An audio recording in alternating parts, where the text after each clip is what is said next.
Après avoir déserté le segment des berlines compactes avec l'arrêt de la commercialisation de la C4, et si on ne tient pas compte du cas du Cactus, Citroën revient aujourd'hui sur le segment ultra porteur des berlines compactes avec sa nouvelle C4. Alors, que vaut-elle? C'est ce qu'on va vous dire.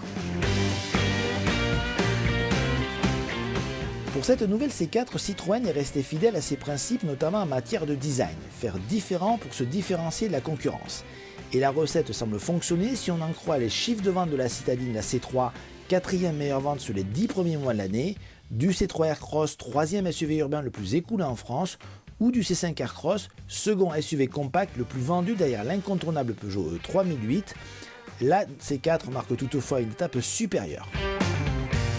Et cette C4 différencie radicalement des autres productions de chez Citroën, mais également du marché. Elle reprend bien évidemment la face avant des modèles au chevron avec ses projecteurs sur 2 niveaux. Vous avez la calandre qui s'étend sur toute la largeur du véhicule, mais attention, comme sur la C3 restylée, maintenant les chevrons ne sont plus parallèles, mais ici se séparent. Mais on notera également que cette C4 dispose d'un arrière qui détonne avec un béquet qui rappelle la C4 coupée de première génération. Vous avez un bandeau noir qui court sur toute la largeur du haillon et également des feux en forme de V qui rappellent bien sûr les projecteurs avant.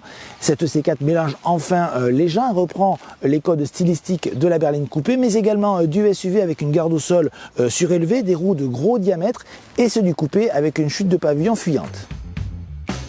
Cette différence se retrouve également au niveau des dimensions puisque la nouvelle C4 est grande, elle mesure 4,36 m, c'est à titre de comparaison 19 cm de plus que le Cactus qu'elle remplace. Elle se positionne également dans la partie supérieure de la catégorie, une Peugeot 308 ou une Volkswagen Golf mesure par exemple 4,25 m. Dans l'habitacle, on retrouve la philosophie des récents modèles de la marque avec une planche de bord épurée.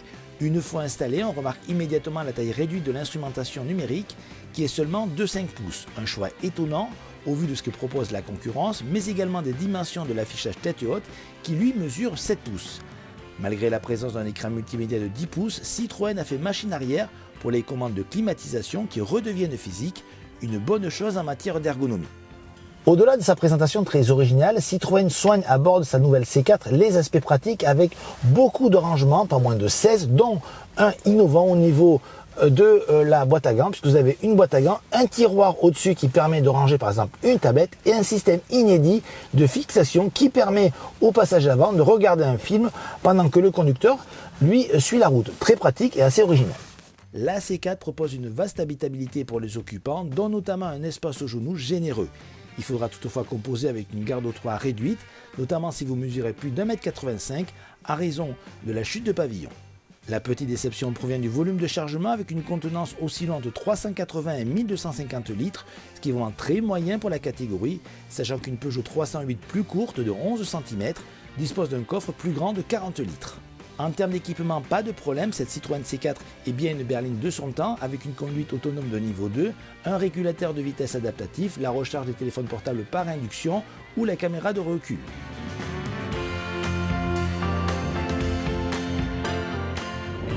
Depuis plusieurs années, Citroën nous a habitués à concevoir des véhicules très confortables comme par exemple le C5 Aircross. C'est toujours le cas aujourd'hui à bord de cette C4 qui fait preuve vraiment d'un confort de haute volée, tant au niveau de son amortissement, des suspensions, avec par exemple ces systèmes de butée hydraulique progressive qui absorbent vraiment très bien les différentes irrégularités de la route, mais également au niveau de la sellerie, avec ces sièges qui font partie du programme Advanced Comfort, qui disposent de mousses qui fournissent à la fois un bon soutien, mais également du confort. Donc c'est vraiment probant à rouler. On a une voiture très confortable, très plaisante pour faire de longues distances. Par contre, si vous haussez le rythme un petit peu, on sent très bien que la C4 est moins à son aise, par exemple, qu'une Peugeot 308 pour ne pas la nommer.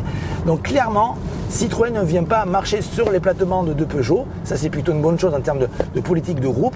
On notera également que Citroën aurait quand même pu faire des efforts au niveau de la filtration des bruits de roulement également et des bruits d'air qui sont un petit peu trop présents quand on roule de façon assidue. Pour le reste et au global, donc pour le confort, c'est quand même plutôt bien. Sous le capot, cette nouvelle C4 propose une large palette de motorisation avec 3 essences, 100, 130 et 155 chevaux, 2 diesels, 110 et 130 chevaux et une inédite version 100% électrique reprenant la mécanique des Peugeot i208 ou i2008. Aujourd'hui, pour notre essai, nous avons le PureTech 130 chevaux, un moteur qui équipe de très nombreux modèles du groupe PSA, qui est un 3 cylindres. Alors ce moteur a quand même relativement de la pêche, avec 240 Nm de couple, c'est pas mal. La C4 est une voiture qui pèse aux environs de 1300 kg, il se débrouille plutôt bien. Mais ce qui va pas trop bien par rapport, on va dire, au typage de la voiture, c'est cette sonorité du 3 cylindres qui est quand même relativement présente lors des phases d'accélération et qui gâche le plaisir de voiture confortable que met en avant Citroën. Il faut ajouter à cela une consommation, comme toujours sur les 3 cylindres, qui est relativement élevée. Aujourd'hui, on est aux environs de 7,5 litres au 100 sur notre essai. Oui, en termes d'utilisation, ce moteur est agréable. Par contre, il faudra composer avec certains désagréments, comme une consommation un petit peu élevée, mais également une sonorité qui peut se révéler entêtante. Original et décalé, voici donc les deux mots qui caractérisent le mieux cette nouvelle Citroën C4, tant au niveau de son concept, de ses lignes extérieures, de son design intérieur avec ses nombreux aspects pratiques, dont notamment certains inédits, ou de ses qualités routières qui mettent clairement l'accent sur le confort. Des caractéristiques générales décalées par rapport aux productions actuelles sur le segment. Les tarifs sont compris entre 20 900 € et 32 300 €. À noter que la version 100% électrique a des tarifs qui débutent à partir de 35 600 €.